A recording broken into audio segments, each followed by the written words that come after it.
Okay, today we're going to look a little bit into sex symbolism. And usually I do a show called Modern Mystics to give people sort of interpretation into the world of mystics. Often I look into symbolism, astrology, channeling, numerology, somewhat Kabbalah. So right now I just want to break down a little bit about how sex symbolism was used in the ancient world. And this gets a little bit into ancient cults, have you whatnot. But okay, so this is a reading now. Sex symbolism.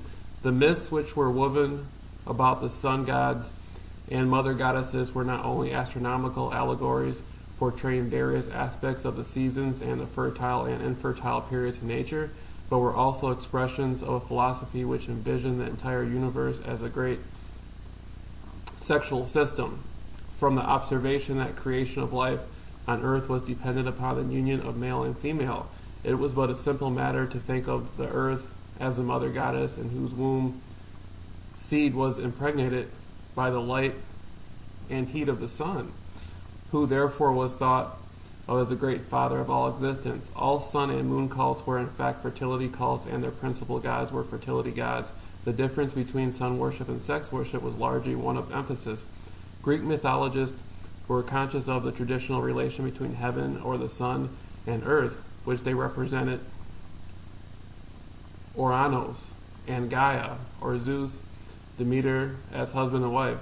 Belief in this relation still persists in the minds of Hindus, and annually at the springtime, when the sal tree is in bloom, the Oran people of Bengal celebrate the marriage of the earth goddess Prithivi, meaning broad, to Dyaus, the sky god. In a treatise on agriculture, Columella, a Roman writer, said, "It is the union of the universe with itself, or with the mutual action of the two sexes.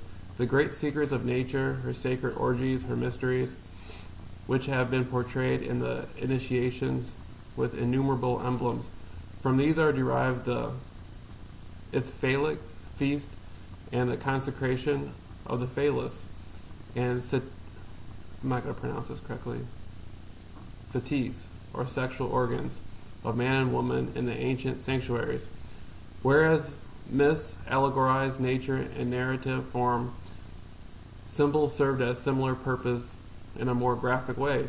Thus the spring sun was portrayed in paintings and sculpture as a lusty child, and the winter sun represented as a feeble old man with a flowing beard." Okay, so many of the earliest languages did not have a neuter gender, and everything on earth or in the sky was designated male or female according to its imagined positive or negative qualities. Every property, condition, or quality, such as directions, metals, gestures, colors, shapes, forms, letters, numerals, etc., acquired a definite significance and all-embracing scheme.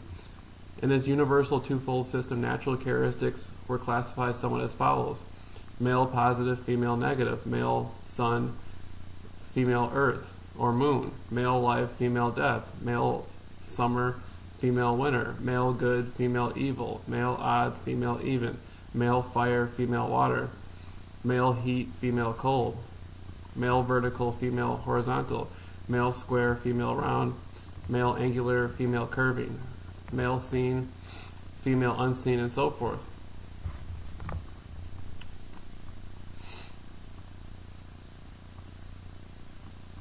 By association of these ideas, wells, pools, lakes, valleys, caves, caverns, clefts, fissures, and in the earth were likened to the matrix and esteemed as places of special veneration.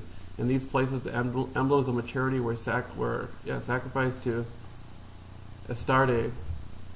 This seems to have been the custom referred to in Isaiah 57:5, where mention is made of the mothers slaying children under the clefts of the rocks. Early Christians denounced such places as Kuno Diaboli, devil's yonis. Okay, so I'm going to stop there for a second, and I want to go back to the identification between male and female, the polarities. And you see how there's a positive, negative, a light and dark, the yin and the yang, sun, earth, life. That's very interesting stuff.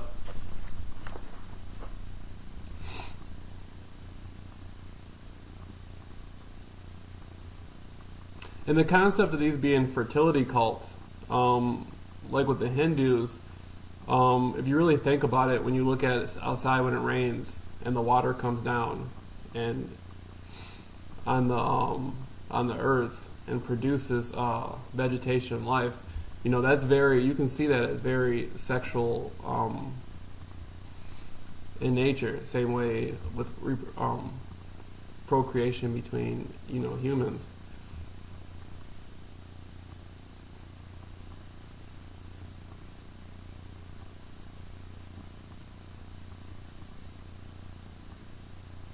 There's a lot of That's an interesting subject, sex symbolism, but there's a lot of symbolism. If you just walk the streets and you look at a lot of ancient, you look at a lot of modern logos.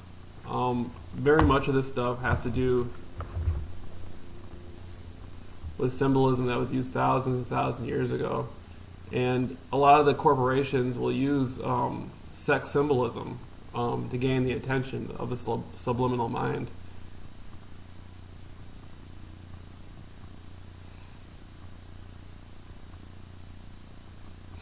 And there's been a lot of stuff reproduced on that. Not even ancient symbolism, but just in general, how somebody will have an advertisement on a billboard, and you'll be looking at the image, but there will be a sexual image within the image.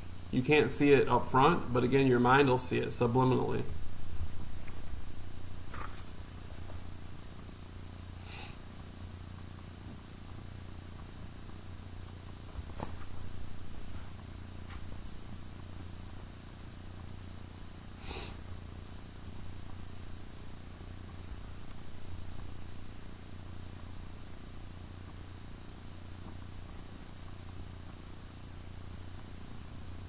So that'll conclude for now. I just want to do a small reading for people on...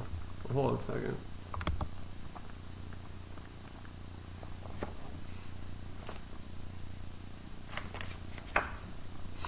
Very interesting stuff.